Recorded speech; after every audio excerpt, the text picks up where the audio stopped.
घरात negative energy असल्याचे 8 लक्षणे, घरात निगेटिव्ह एनर्जी आहे की नाही हे कसं ओळखायचं, अशी संपूर्ण माहिती मी तुम्हाला या आजच्या व्हिडिओमध्ये देणार आहे. तर व्हिडिओ स्किप न करता शेवटपर्यंत नक्की पहा आणि व्हिडिओ आवडल्यास व्हिडिओला एक लाईक जरूर करा. हॅलो, नमस्कार, श्री स्वामी समर्थ. मी रेश्मा, तुम्हा सगळ्यांचं रेश्माच्या दुनियादारीमध्ये पुन्हा एकदा स्वागत करते. घरातील प्रत्येक व्यक्तीला सतत आळस व थकवा येतो. कोणत्याही कामात मन लागत नाही. शरीरात ऊर्जा म्हणजे एनर्जी नसल्यासारखं वाटतं. मन व शरीर गळून गेल्यासारखं वाटतं. मनात सतत वाईट विचार येतात. अनेकदा जीव संपवावा असे वाटते. घरात सतत तोटे आणि नुकसान होते. कोणत्याच कामात यश मिळत नाही. घरातील साहित्य सतत तुटत फुटत असतं. TV, fridge, washing machine, mixer, electronic साधने वारंवार खराब होतात. घरातील व्यक्ती सतत आजारी पडतात. हे आजारपण औषधोपचार घेऊनसुद्धा लवकर बरे होत नाही. विनाकारण एखाद्या गोष्टीचे सतत काळजी किंवा चिंता वाटत राहते.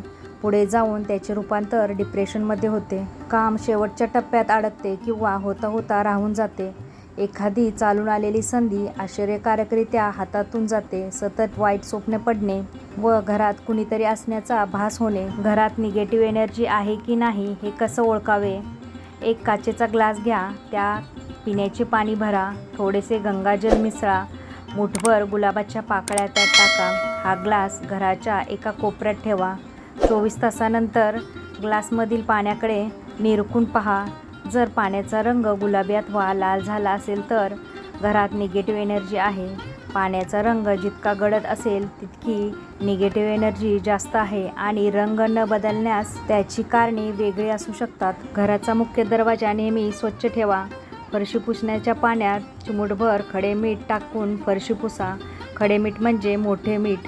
गुरुवारी हा उपाय करू नये. एखाद्या व्यक्तीला निगेटिव्ह एनर्जीचा जास्त त्रास होत असल्यास त्याच्यासाठी लहान मोहरीचे दाणे, लाल मिरची आणि मिठाने नजर उतरवा.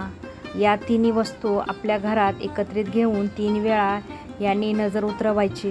किचनमध्ये लाल कपड्यात 1.25 किलो मीठ बांधून ठेवा.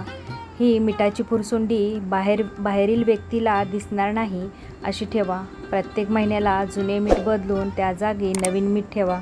जुने मीठ वाहत्या पाण्यात, तलावामध्ये अशा पाण्याच्या ठिकाणी टाकून द्या. फ्लॅटमध्ये राहणाऱ्यांनी हे मीठ टॉयलेटमध्ये फ्लश करावे. दररोज सायंकाळी अंगणातील तुळशीजवळ तुपाचा किंवा तेलाचा दिवा न चुकता लावा. घरात हनुमान चालीसा ऐका. अमावस्या पौर्णिमेला घराच्या मुख्य दरवाजाजवळ सायंकाळी दोन्ही बाजूने दिवा प्रज्वलित करा. अशा पद्धतीने हे सगळे उपाय केल्यानंतर घरातील निगेटिव्ह एनर्जी आपल्या घरातून बाहेर निघून जाईल. तर तुम्हीसुद्धा हे उपाय नक्की करून पहा. व्हिडिओ आवडला असेल तर व्हिडिओला लाईक करा आणि जास्तीत जास्त शेअर करा. तसेच चॅनलवर नवीन असाल तर चॅनल सबस्क्राईब करायला विसरू नका. पुन्हा भेटूया आपण उद्याच्या नवीन व्हिडिओसोबत. तोपर्यंत सगळ्यांना श्री स्वामी समर्थ. जय जय स्वामी समर्थ.